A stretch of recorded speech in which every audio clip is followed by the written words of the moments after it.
ஊருக்காக கொடுத்தான், கொடுத்ததெல்லாம் கொடுத்தான். அவன் யாருக்காக கொடுத்தான்? ஒருத்தருக்காக கொடுத்தான், இல்லை ஊருக்காக கொடுத்தான். ஒருத்தருக்காக கொடுத்தான், இல்லை ஊருக்காக கொடுத்தான்.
வண்ண வண்ண பூக்களில் வண்டுகள் தேடி கொண்டு அழகான மங்கை இருக்கின்ற மனிதனை போல் தள்ளாடி திரிவது என்ன அருமையான காட்சியாக இருக்கிறது. இந்த காட்சியை பார்க்கும் பொழுது என்னை பெற்றெடுத்த தாய் நினைவுதான் இப்போது வருகிறது. அதனால் தாயை அம்மா நீ சுமந்த பிள்ளை சிறகோடிந்த கிள்ளை உன் கண்களும் என் நெஞ்சமும் கொண்டாடு தெய்வம் தாயே அன்னை ஓராலயம் அன்னை ஓராலயம் அம்மா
கை வைக்க முடியும். நமது நாட்டின் முதுகெலும்பு எது என்றால் விவசாயம். இந்த விவசாயத்தை பற்றி நிறைய சொல்லிக்கிட்டே போகலாம். அப்ப என்ன பார்த்தா இயற்கை முறையில விவசாயம், இயற்கை முறையில விவசாயம் பண்ணும்போது 6 மாசம் அறுவடை பண்றதுக்கு. இப்ப செயற்கை முறை விவசாயம், செயற்கை விவசாயம் பண்றது எத்தனை மாசம் தெரியுமா? 90 நாள் தான். இதுல இப்ப 75 நாள் நம்ம குறு சாகுபடியும் 75 நாள். அப்ப அந்த காலத்துல இருந்தவங்க 100 120 வயசு வரைக்கும் வாழ்ந்தாங்க. இப்ப என்னன்னா 80 70ல போயிட்டு இருக்காங்க. இனி போற ஜெனரேஷன் எப்படி போகும் அப்படின்னா 40 45 தான். இதுக்கு என்ன காரணம்னா 6 மாசம் விவசாயம் பண்ணும்போது இயற்கை உரம், இப்ப 90 நாள் விவசாயம் பண்ணும்போது செயற்கை உரம். தொழி அடிச்சோம்னா தொழி உரம், அது ஒரு விஷம். அடுத்து நாத்து போடும் போது அது ஒரு மருந்து, அப்ப ஒரு விஷம். அடுத்து என்ன பண்றாங்க, நாத்து எடுத்து இன்னொரு வயல் நடுறாங்க, அப்ப ஒரு விஷம். அப்ப இந்த விஷம் போல யார் சாப்பிடுறோம்? நம்ம தான் சாப்பிடுறோம். அதான் பாருங்க, விவசாயத்தை பத்தி சிறப்பா சொல்லியிருக்காங்க. விவசாயம்ன்றது முன்னோர்கள் வந்து என்ன பண்ணாங்க, இயற்கை உரங்களை செடி செத்தைகளை பிடிங்கி போட்டு மாட்டு சாணங்கள் போல அந்த கெடை போடுறதை காணும். கெடை மாட்டையும் காணும், இந்த கெடை போடுற ஆட்டுக்குட்டியும் காணும். அது சாப்பிட்டாச்சு. அப்பேற்பட்ட இந்த உலகத்துல பேசணும்னா பேசலாம். விவசாயத்தை பத்தி ஒரு கதை சொல்லவா? ஒரு முனிவர் தவம் இருந்திருக்காரு சிவனை நோக்கி. அப்ப தவம் இருக்கும் போது சிவபெருமான் காட்சி அளிக்கிறார். யாருக்கு? முனிவருக்கு. அந்த முனிவருக்கு காட்சி அளிச்சு, முனிவரே உனக்கு என்ன வேணும் கேளுப்பான்னு கேட்கும் போது முனிவருக்கு இப்ப என்ன தேவைப்பட போகுது? ஏதாவது தேவைப்படுமா? தேவைப்படதான் கேட்பாரு. எனக்கு ஒண்ணும் தேவையில்லை, தேவைப்படும் போது இந்த வரத்தை நான் கேட்டு வாங்கிக்கிறேன், அது வரைக்கும் இந்த வரம் உங்ககிட்டே இருக்கட்டும் அப்படின்ட்டு முனிவர் என்ன பண்றாரு, சுற்றுப்பயணம் போறாரு. பல நாடுகளுக்கு போறாரு. பல நாட்டுகளுக்கு போகும்போது அந்த நாட்டுல உள்ளவர்கள் என்ன பண்றாங்க, முனிவர் வந்த உடனே பாத பூசை பண்றது, மாலையை போடுறது, அவர் சொல்ற கதையை கேட்கறது, இப்படி இருந்திருக்காரு. அதே முனிவர் என்ன பண்ணிருக்காரு, மறுபடியும் தமிழ்நாட்டுக்கு வந்திருக்காரு. வந்த முனிவரை ஒருத்தர் கண்டுக்கல. காலையில எந்திரிச்சது நம்ம ஆளுக்கு என்ன வேலை தெரியுமா? 6 மணி ஆயிடுச்சு வச்சுங்களே, நீராகாரம். இப்ப நீராகாரம் இருக்கா? நீராகாரம் என்னன்னு கேட்பாரு. அப்படியே இப்ப நீராகாரத்தை எடுத்து வச்சு குடிச்சாலும் அது வந்து நல்லாவே இல்லை, மருந்து வாடகை வருது. சின்ன பையன் இருக்காங்க பாருங்க, சரக்கெல்லாம் குடிக்கிறாங்க, அது நம்ம பார்க்கல, பிடிக்காது. நீராகாரத்தை காண, நீராகாரம் என்னன்னு நம்ம கேட்கிறவங்களுக்கு ஆயிட்டோம். அப்ப நீராகாரத்தை எடுத்து குடிச்சிட்டு 6 மணிக்கு கிளப்பி தூக்கிட்டு வயலுக்கு போறவங்க பொழுது மசண்டன பின்னாலதான் இருட்டு ஆகும் போது வீட்டுக்கு வருவாங்க. அப்ப முனிவர் வந்திருக்காரு. முனிவரை யாருமே கண்டுக்கல. பார்த்தாரு முனிவர், என்னடா பல நாடுகளுக்கு போனோம், நம்மளுக்கு எவ்வளவு வரவேற்பு, பாதபூசை இதெல்லாம் பண்ணாங்க, தமிழ்நாட்டுக்கு வந்தோம் நமக்கு ஒண்ணுமே பண்ணலையே. முனிவருக்கு கோபம். முனிவர்னாலே கோபம் தானே. பாத்திரிக்கிற விஸ்வாமித்திரர் கோபம் வந்துச்சு. என்ன பண்ணாரு, விஸ்வாமித்திரர் கோபம் வந்த உடனே ஹரிச்சந்திரனை பொய்யனாக்கி காத்திருப்பாரு அப்படின்னு அவர் கிளம்பிட்டார். நல்லபடியா விஸ்வாமித்திரர் ஹரிச்சந்திரனை பொய்யனாக்கி காட்டுறேன் அப்படின்னு வசிஷ்டர் சபதம் பண்றாரு. வசிஷ்டர் என்ன சொல்றாரு, வசிஷ்டருடைய அதாவது ஹரிச்சந்திரனின் குலகுருவே வசிஷ்டர். அந்த வசிஷ்டர்கிட்ட போய் சபதம் விட்டா விஸ்வாமித்திரர் தாங்குவாரா? நான் பொய்யனாக்கி காட்டுறேன்னு சபதம். அப்ப இதே விஸ்வாமித்திரர் ஹரிச்சந்திரனுடைய தகப்பனுக்கு, யாருக்கு? திருச்சங்குக்கு அந்தரத்துல சொர்க்கம் அமைச்சு கொடுத்தாரு. எதுக்கு அமைச்சு கொடுத்தாரு? அதாவது சொர்க்கத்துக்கு போகணும் அப்படின்னு வரம் கேட்கும் போது வரத்தை வந்து கொடுத்துறாரு விஸ்வாமித்திரர், நீ சொர்க்கத்துக்கு போவ அப்படின்னு. இத பார்த்த இந்திரன் என்ன பண்றாரு, ஏதா மேலையா வந்துட்டு இருக்க காலத்தை எட்டி உதச்சிடுறாரு. உதச்ச உடனே விஸ்வாமித்திரர் என்ன பண்றாரு, திருச்செங்கு முனிவர் தலைகீழ வந்துகிட்டு இருக்காரு. திருச்செங்கு யாரு? ஹரிச்சந்திரனின் வளர்ப்பு தந்தை, பெத்த தந்தை கிடையாது, வளர்ப்பு தந்தை திருச்செங்கு. இந்த திருச்செங்குக்கு சொர்க்கத்துல வந்து இடத்தை அமைச்சு கொடுத்துறாரு விஸ்வாமித்திரர். அப்ப அதே ஆளு என்ன பண்றாரு விஸ்வாமித்திரர், ஹரிச்சந்திரன் கேட்ட வரம் என்னன்னா, இந்த 7 ஜென்மம் சொல்லுவாங்க, கேள்விப்பட்டிருக்கீங்களா? இப்ப நம்ம எத்தனாவது ஜென்மத்துல இருக்கோம் தெரியல, ஆனா கேள்விப்பட்டிருக்கீங்க. இப்படி சொல்றது, சொர்க்கத்துல வந்து இந்த பக்கம் பாவம் செஞ்சா என்ன கூப்பிட்டு வரப்பாங்க, புண்ணியம் செஞ்சு இந்த பக்கம் சொர்க்கத்துக்கு அனுப்பி விட்டுருவாங்க. அதே கிடையாது. நல்லது செய்யற யாருமே வந்து முதல்ல போற இடம் நரகம். நரகத்துல வந்து கொஞ்ச நாள் வாழ்ந்துட்டு அதுக்கு அப்புறம் தான் சொர்க்கத்துல வந்து அவங்களுக்கு இடம். ஏன்னா சொர்க்கம் வந்து அவங்களுக்கு நெடுங்காலமான வாழ்க்கை. நரகம்ன்றது சில பாவங்களை, அந்த நல்லது செஞ்சவனும் ஒரு சில பாவங்கள் பண்ணியிருப்பாரு. அந்த பாவத்தை போக்கணும்ன்றது அந்த நரகம். அந்த நரகத்தை முடிச்சுட்டு அடுத்து சொர்க்கம். அப்ப இப்ப நான் என்ன சொல்ல வந்தேன், அவ பாருங்க, இதே இது அந்த முனிவர் என்ன செய்யறாரு, கோபம், பயங்கரமான கோபம் இந்த முனிவருக்கு. நேர போறாரு சிவன்ட்ட, ஐயா அன்னைக்கு ஒரு வரத்தை ஓட்ட விட்டு விட்டு போனல, அந்த வரத்தை நீ இப்ப அப்படின்னு கேட்க, என்ன வரவேன்னு கேளு அப்படின்னு. ஒண்ணு, தமிழ்நாட்டுல மழையே பெய்யக்கூடாது. எப்படி வர பத்தியா மழையே பெய்யக்கூடாது. ஆமா கேட்டாரு முனிவர். கேட்ட உடனே சரி கொடுத்துட்டு போயா அப்படின்னு அனுப்பி விட்டாரு. எப்படி இருக்கும் சிவபெருமான் சங்க எடுத்து சிவபெருமான் ஊதுனா வர்ண பகவான் காதுல கேட்கும், அங்க இருந்து மழை பெய்யும். சங்கியா சங்கு பார்த்தது இல்ல, பார்த்திருக்க மாட்டேன். உன்னை பார்த்தா நிறைய பார்த்த மாதிரி தெரியுது. அதனால சங்க எடுத்து ஓரமா வச்சுட்டு சிவபெருமான் வேலையில்லாம உட்கார்ந்துக்கிட்டாரு. இப்ப வந்தார்ல நாரதர், எங்கேயும் இருக்காரு தெரியுமா, அலைமகள் கலைமகள் மலைமகள், கல்வியா செல்வமா வீரமன்ற ஒரு குழப்பத்தை உண்டு பண்ணி அவங்களுக்குள்ள ஒரு பிரச்சனையை உருவாக்கி அதை அப்புறம் கடைசியில நன்மையில கொண்டு போய் சேர்த்துட்டாரு. ஆனா கலகம் பண்ணுவாரு, நன்மையில முடியும். அப்புறம் பாருங்க நலாயினி தெரியுமா, அங்க போனார். இந்த சாவித்திரிட்ட போய் அங்க போய் ஒரு கழகத்தை உருவாக்கினார்.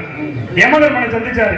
யமதர்மனை சந்திச்சு கழகத்தை உற்பத்தி பண்ணு, சாவித்திரி போய் உயிரை மீட்டிக்கிறோம், அங்கேயும் நன்மை. இப்ப ஏன்கிட்ட வந்து ஒரு கழகத்தை உற்பத்தி பண்ணணுங்க, ஏன் இருக்காரு, என்கிட்ட கழகம் பண்ண முடியுமா, இல்ல கலகம் பண்ணத்தை விட்டுருவேனா. அதே நாள் வந்து சிவபெருமான் போயிருக்காரு. என்ன இப்படி உட்காந்துட்டீங்க, என்ன விஷயம் அப்படின்னு உனக்கு வாயா ஒருத்தர் மட்டும் உழுதுகிட்டு இருக்கானே என்ன அப்படின்னு நான் தெரியல அப்படின்னு சிவபெருமான். ஏன்னா இவர் ரொம்ப கண்ணியமானவர், எனக்கு தெரியல பயன்பாடு உழுதுறேன் அப்படின்னு இருக்காரு. என்ன மழையும் இல்லை தண்ணியும் இல்லை, உழுதுகிட்டு இருக்கேன். சரி நான் போய் கேட்டு வரேன் அப்படின்னு நாரதர் போயிருக்காரு. போய் அந்த உழுதவன்ட்ட போய், என்னப்பா எங்க எவனுமே உழுகல, நீ மட்டும் உழுதுட்டு இருக்க, என்ன விஷயம் அப்படின்னு. அப்பதான் சொல்லியிருக்கேன், செஞ்ச வேலையை விட்டவனும் கெட்டேன், செய்யாத வேலையை தொட்டவனும் கெட்டேன், ஏன்னா தெரிஞ்சாச்சு அந்த வேலையை செய்யணும் இப்படி சொல்லி அனுப்ப நேர நாரதர் சிவபெருமான்ட்ட போயிட்டாரு. என்னையா பெரிய லூசா இருப்பான என்ன சொன்னேன் ஆசிரியாக்க, அவன் லூஸ் இல்லையா, நம்ம தான் கிருக்கு போயிருக்க. அவன் என்ன சொல்றேன், செஞ்ச வேலையை விட்டவனும் கெட்டேன், செய்யாத வேலையை தொட்டவனும் கெட்டேன். ஆனா நீ செய்யற வேலை என்ன, சங்க எடுத்து ஊதணும், வர்ண பகவான் காதுல ஒழிக்கணும், மழை பெய்யணும், பூமி செழிக்கணும். ஆனா நீ சங்க எடுத்து ஓரமா வச்சுட்டியே, இப்ப இந்த சங்கு ஊதுமாயா அப்படின்னு ஒரு சந்தேகத்தை எழுப்பிட்டு இவர் கிளம்பிட்டார். போன உடனே சிவனுக்கு ரொம்ப சந்தேகம் ஏற்பட்டுருச்சு. ஊதுமாயாண்டு கேட்ட சும்மா இருக்க முடியுமா, சரி ஊதுதா என்னன்னு பாப்போம் அப்படின்னு சங்க எடுத்தாரு, தொடச்சிட்டு ஊதி இருக்காரு. ஊதுன உடனே வர்ண பகவான் காதுல கேட்டு மழை பெய்ஞ்சிருச்சு. பாத்தீங்களா, அந்த விட்ட வேலையை அதை தொடர்ந்து செஞ்சுக்கிட்டு இருந்ததுனால அந்த உழுதவே பொழைச்சுக்கிட்டேன். உழுகாத கூட என்ன ஆனேன்னு தெரியல. அதனால நம்ம என்ன பண்றோம், விவசாயத்தை பத்தி, ஏன்னா நம்ம காலையில இந்த யாரு உழவர்களுடைய வியர்வையிலிருந்து வரக்கூடிய அந்த நெல்மணிகளுக்கு நம்மளும் சாப்பிட்டு உயிர் வாழ்ந்துகிட்டு இருக்கோம். அப்பேற்பட்ட விவசாய எப்படி புகழ்ந்து வாழ வேண்டும் என்றால், விவசாயி விவசாயி கடவுள் என்னும் முதலாளி தொழிலாளி விவசாயி விவசாயி.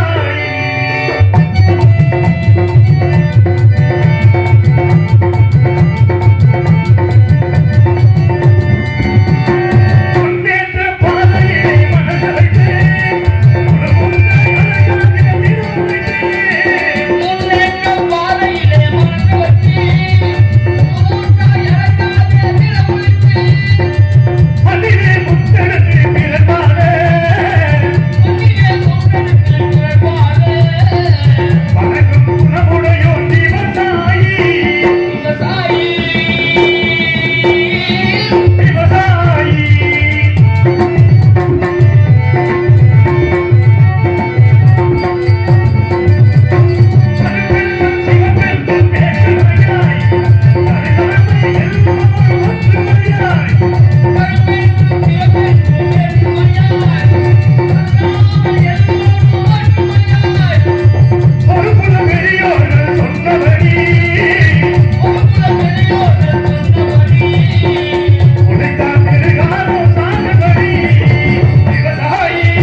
இல்லை என்னும் அந்த கொடி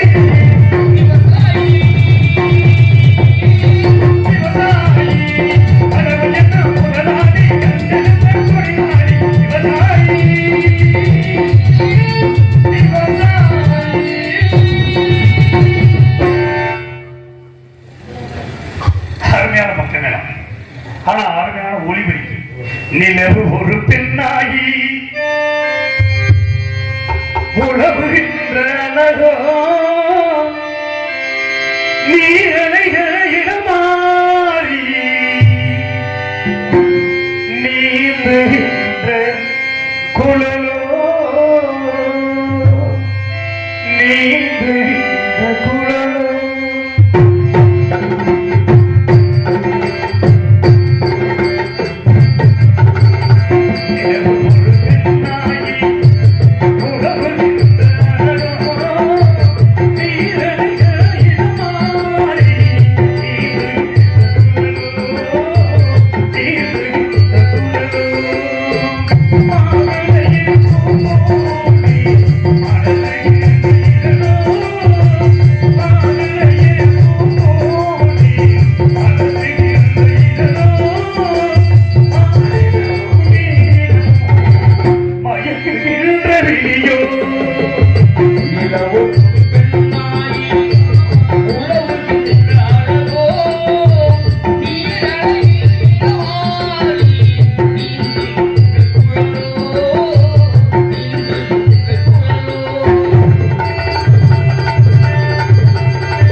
எந்த ஒரு உள்ளோசையும் கேட்கவில்லை. சற்று கவனித்து பார்க்கலாம்.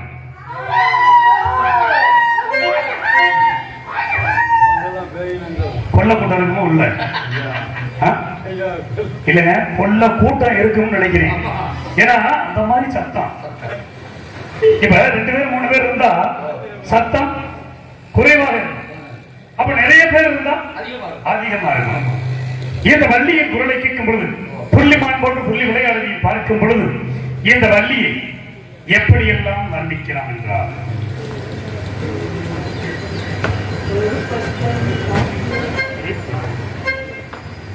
ஒரு பக்கம் பார்க்கிறார், ஒரு கண்ண சாக்கிறா, அவ முகத்தை கடிச்சுக்கிட்டு மெதுவா அத சிரிக்கிறா சிரிக்கிறா சிரிக்கிறா.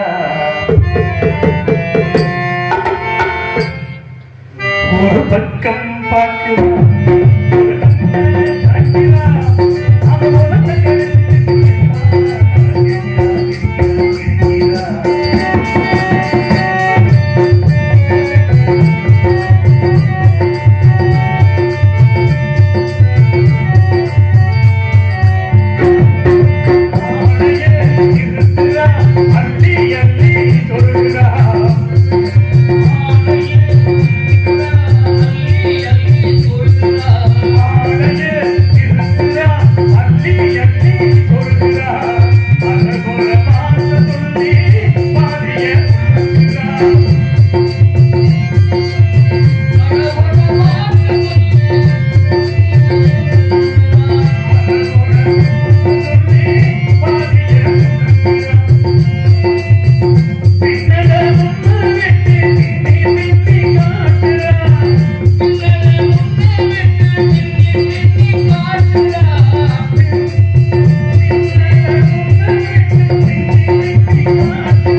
வாங்குகிறார்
நீ எங்கே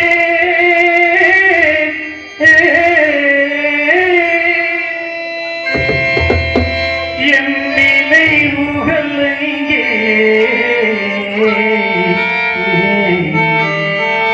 என் நினைவுகள் எங்கே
எதற்காக இந்த சிரிப்பு தெரியுமா? தெரியவில்லை. தூங்குவோரெல்லாம் எழுந்து நாடகத்தை பார்க்க மாட்டார்களா என்று ஒரு சின்ன அவா. பரவாயில்லை, இதுவரைக்கும் யாருமே செய்கிறீங்க. இது அங்கார சிரிப்பல்ல, இது பாச சிரிப்பல்ல. சரி, இது வந்து சிரிப்பல்ல, இது பாசமான சிரிப்பல்ல. சரி, உடன் பிறந்த சிரிப்பு. தாங்கள் சின்ன பிள்ளை எந்திரிச்சிருச்சு, பெரிய மனுஷன் இன்னும் எந்திரிக்கிறார். என்ன ரெண்டு சிரிப்பு சிரிக்கிறார். அவர்கள் காதிலே சென்று சிரித்தால்தான் இனிமேல் பிட்டு. அப்படியா? எனக்கு சொந்தமானது ஒன்று உள்ளே வந்தது பாத்தீங்களா? சொந்தமானதா? உள்ள போனது பாத்தீங்களா? நீங்க உள்ள போனதை பேசி பாத்திருக்கீங்களா? என்னத்தை குனிச்சு பார்த்தா வெளியில வந்துருது. சரி, அதனால நான் பார்க்கிறதே இல்லை. அப்ப நீங்க உள்ள போனதை பார்க்கல. எப்படிங்க? இத பார்க்கலையா, கவனிக்கலையா? உள்ள போயிடுச்சு. சரி, இது உள்ள போச்சா இல்லைன்னு குனிச்சோம்னு வச்சுக்கோங்க. சரி,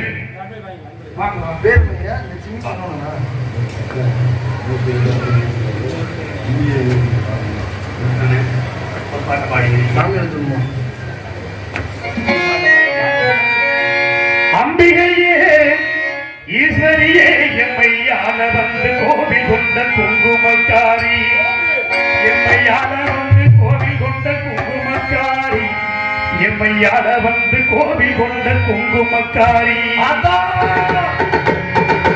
அம்பிகையே ஈஸ்வரியே எம்மையால வந்து கோவில் கொண்ட குங்குமக்காரி, காரியே பிள்ளைக்காரி.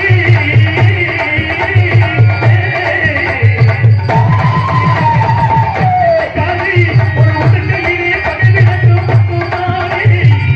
அம்பிகையே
ஐயா தம்பி என்னையால முடிஞ்சது ஆல் ரவுண்டுக்கு மிருதங்கத்துக்கு தாளத்துக்கு என்னையால முடிஞ்சது நான் வாங்கி கொடுத்துருக்கேன். இல்ல நானும் ஆரம்பிச்சது பாக்குறேன், என்னால முடிஞ்சதை நான் வாங்கி கொடுத்துறேன் அப்படின்னு மைக் செட் ஆமா அவரும் உங்களை நினைச்சுக்கிட்டே அங்க வரங்க. காலையில அண்ணன் வாங்கி கொடுத்துருவாரு. இல்ல அவர்கிட்ட கொடுத்துட்டீங்களா? சரி சொல்லுங்க. நான் சொல்ற ஒரு உருவத்தை கேக்குறீங்களா? பாட்டு கேட்டுச்சா போத அந்த புலவை போட்டார்கள் நாக்கு போட்டு சொல்லிட்டு என்ன பண்றது ஐயா? இந்த மாரியாத்தாளுக்கு யாராச்சும் குளற போட்டாங்களா? அதாவது நாக்கு போடுறதுல பல விதம், தமிழே நாக்கு போடுறதுதானடா. இப்ப ஐயா வந்து அந்த பாட்டை கேட்டாரு. ஆமா கேட்டதுனால ரொம்ப பக்திமானா இருக்கீங்களே, உடனே சொன்ன உடனே பாடிவிட்டீங்க. இல்ல எந்த பாட்டு கேட்டாலும் பாடிடுவோம், அந்த திறமை வேணும்ல. ஆமா ஆமா இது என்ன கோழியோட குட்டி மதில் தலையில எது இது கோழி மசிலாது?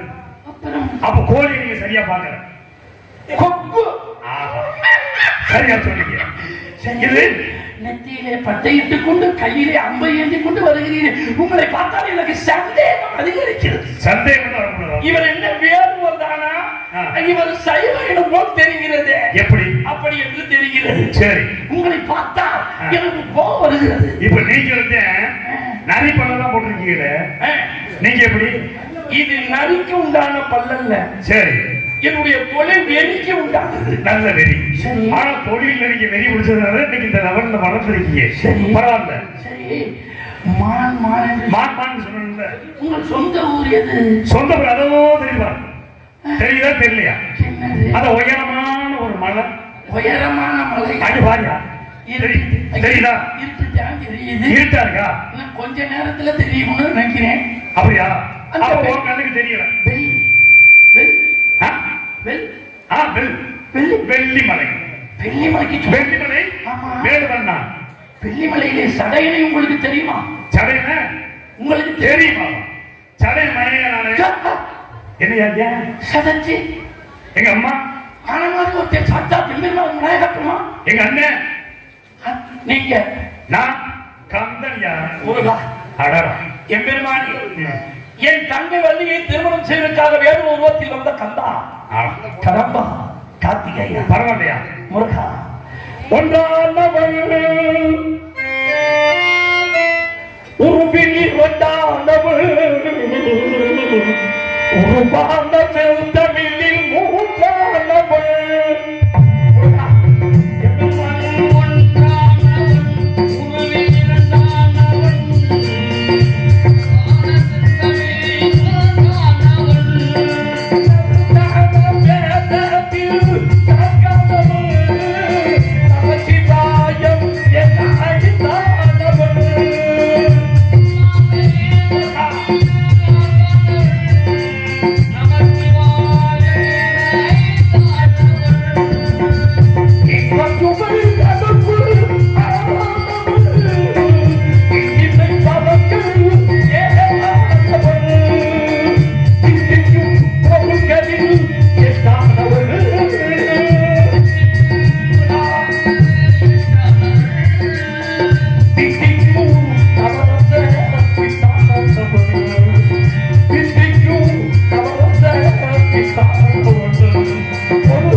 எதற்காக இந்த வேஷமையா வந்த உடனே வந்தது யாருன்னு தெரிஞ்சுக்கிட்டீங்க. ஆமா, இதுக்கு என்ன காரணம்? குறிப்பறியும் தன்மை குறிஞ்சி நாட்டு மக்களுக்கு உண்டு. சரி, அது சரியா நிறைவேற்ற ஒன்றே ஆளு நல்ல செய்ய இருந்தாயா? ரொம்ப நாளையா? அதே அந்த தொழில் திறமைன்றது, தொழில் பக்குவம், வளர்ச்சி எப்படி? பரவாயில்ல. ஆமா, உங்க தங்கச்சியில தெரிவிக்கிறீங்க. என் தங்கை இருக்கிறார் என்று சொன்னார். அப்படிதான் நீங்க சொல்லுங்க. காலிலே விழுந்து விடுவார். அப்படிதான் சொல்லாதீங்க. உங்களை ஒன்றே ஒன்று சொல்லி அழைக்கலாம். வேண்டுவர் என்றே சொல்லுங்க. ஆனா இப்ப என்ன பண்ணுறீங்க? அப்படி சொன்னாலும் வேறு பக்கால ஒளி என்று சொல்லலாம். என்னையா மைத்துணர் தானே. அதெல்லாம் வேணாயா. நீ ஒரே ஒண்ணு மட்டும் பண்ணுவீங்க. என்ன கூட்டி மட்டும் விடுது கூட்டி இல்லையா? இங்க கூட்டியாங்க பக்கத்துல நிப்பாட்டு. என்னங்க உங்களுக்கு எத்தனையோ காவடியை கூட்டி கொண்டு வந்து விட்டு இருக்கிறேன். பறவை காவடி இருந்து, அன்னை காவடி இருந்து, எண்ணெய் காவடியில் இருந்து இப்போ தங்கச்சியை கூட்டி விடு. இவ்வளவுதானே. நீங்கள் போதும் கூட்டியான இந்த இடத்துல நிப்பாட்டு. நான் பாத்துக்கிறேன். என்கிட்ட சங்கடிக்குது. அது அப்படிதான். நீங்கள் போதும் என்று சொல்லிக்கொண்டே போகணும். எது அருதம் எது வருதோ அணைச்சிருவோம்.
இந்த புள்ள எனக்கு தங்கச்சி வருவியா?